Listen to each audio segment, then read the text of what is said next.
Okay, good morning people of YouTube. So this morning I am going to be doing my second review of the Kresley Cole's The Game Maker series, and this is the second book in the series.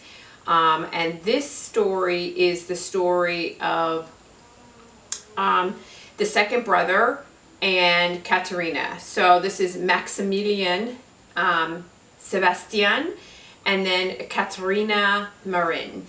And I like, again, as I said, there are 3 books in the series. They follow the 3 brothers. The backstory, you get to see cameos of all the other brothers and their partners in this. They make an appearance, which is really nice. I appreciate that.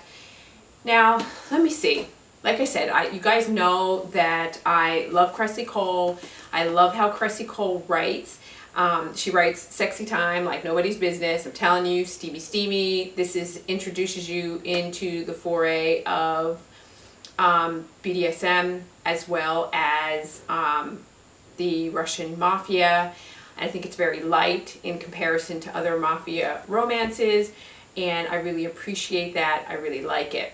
Now, at the risk of causing controversy, I'm going to say some things, and I'd like to just have a discussion about it. I liked this book, although I didn't like it as much as this story. This story I loved because he really had to come to trust her, had to come to confide in her. They built a relationship, they established it together. In this book, I don't like it. For me personally, if you hide something and don't reveal something to your partner, is that lying? Some people say no, some people say yes. Here's what I don't like. I don't like it when one person, whether it's male or female, doesn't matter to me, hides something from the partner, but then expects total, open, honest communication on the partner's behalf when they're not doing the same. And there's a lot of that in this. The Katerina has a lot of secrets, rightfully so, because she's running for her life. She is, in fear of divulging any information that could put her at greater risk. And she's trusted in the past. And when she's trusted in the past, it didn't work out so well for her. Okay, fine. I'm totally cool with that. But she expects Maximilian to be honest with her and to open up and to confide in her. And I kind of, in many parts of the book, I was really irritated with her because I'm just like, you're hiding. You're presenting yourself to be something that you're not. Now, granted, he's being a jerk about it. He thinks you're an escort because she presented herself to be an escort, and you'll see that she is short of cash. She needs money. She cleans houses. She cleans the house of one of her friends. Her friend works for an escort service, and the friend says, hey, you could take one of my jobs. She's like, cool.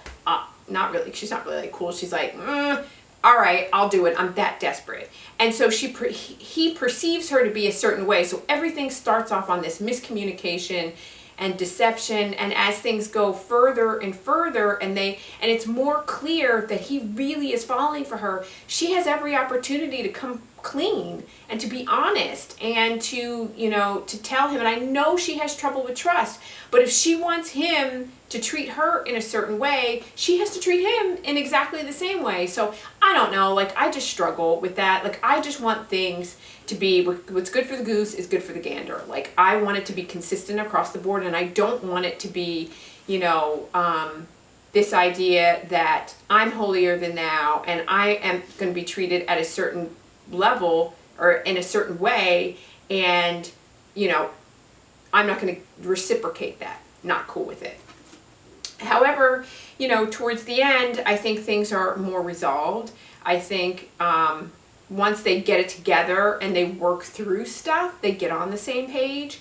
And once they're on the same page, then they're a power couple and they're together, and he dotes on her, and he risks his life, and she then feels guilty, and she divulges, and at the end when she divulges it, you understand why she held all this stuff. But throughout it, he treats her terribly. You know, he says some really crappy things to her, but she does some really shitty things to him too. So they just, you know, are both at each other. You know, it's supposed to be this idea that he's this really powerful man. He always gets what he wants. He never settles down. He never has, he never is with a woman for more than one night. And so, you know, you're supposed to think like, well, he's this playboy who deserves whatever he gets. And I don't know, like, I don't know that I buy into that. I think that people should be treated fairly and equally, whether you're a man, whether you're a woman. If I expect you to be honest, then you should expect me to be honest with you in turn. And lies by omission and me presenting myself to be a certain way and then that not being true and then not coming clean, that's not cool either. And she never really is held to account. But that's a theme, it's a trope I find in books, is that, you know, especially in historicals, where you just are never held to account. Like, and I guess you have to do that because the only thing that you have is, you know, you have to use what you have. And so your truths and your secrets, you know, you have to keep them. And I guess it also drives the plot line, which is fine. And I understand it, but I'm not going to say it's problematic in this book, but this is just not one of my favorites in the series. Overall, the Game Maker series, for me, is not Kresley Cole's strongest work. Her strongest work for me, as I said in The Professional, is The Immortals After Dark. And The Immortals After Dark, and maybe I'll do a review on that, is the reason why I wanted to read, for me, her backlist to see like what else she was doing. And again, like I said, she writes steamy romance scenes. Like those scenes, like nobody's business. She just goes on, and it's really good, and it sucks you in, and that's totally cool. But the storyline, the plot line, you know, there was a little bit of a mystery in terms of, you find, again, some spoilers, you find that she had an ex-husband. The ex-husband is like this notoriously bad guy who deceived her and lied and was not who she thought he was, and so she is damaged as a result. I get it.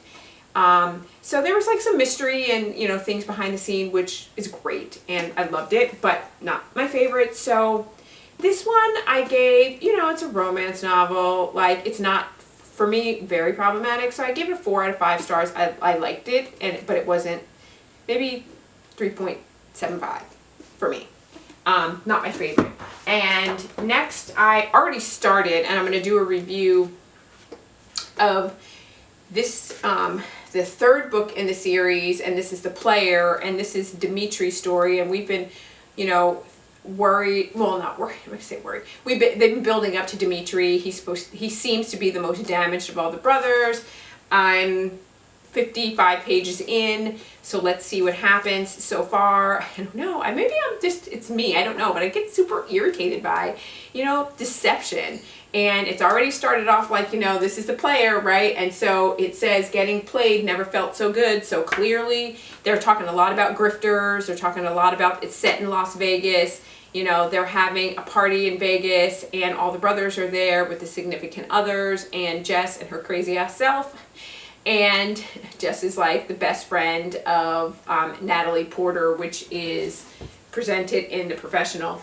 And Jess is just crazy. She reminds me of, if you've read Pucked, Alex's significant other in Pucked. Do you guys remember? Jess reminds me of that first Pucked book. Like, because they're equally crazy. The two of them together would just be, oh my God, so much.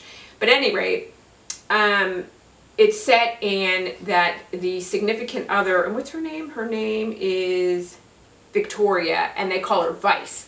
And Vice's family are long-term grifters and hustlers, and they run cons on people. And so basically her family is in debt to the mob for a lot of money, and they are forced to pay it back. And so they need to run a big con game to get money to pay it back. So, and already the group, which is the brothers and their significant others, takes Vice in, and she's hanging out with them and she steals Natalie's watch. Like within the first 5 minutes that she's there, I'm like, already I don't like this chick.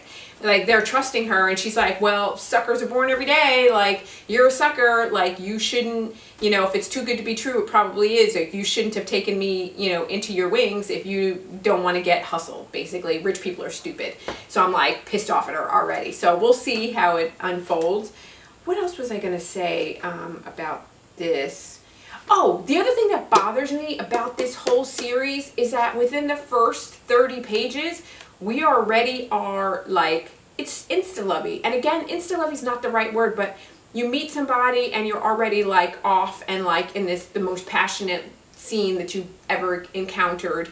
And there's no build-up. I would like to have seen a little bit more build-up. She does flesh out the relationship and the characters much more later on in the series, later on in the book.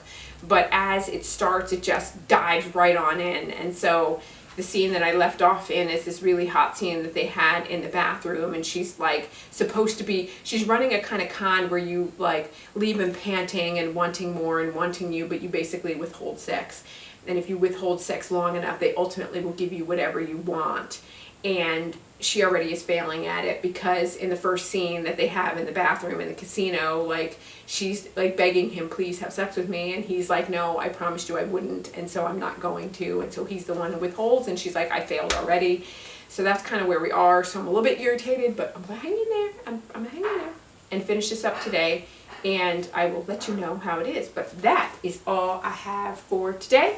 So thank you for tuning in. Please like and subscribe and hang out with me some more, and I'll talk to you more about books. Bye.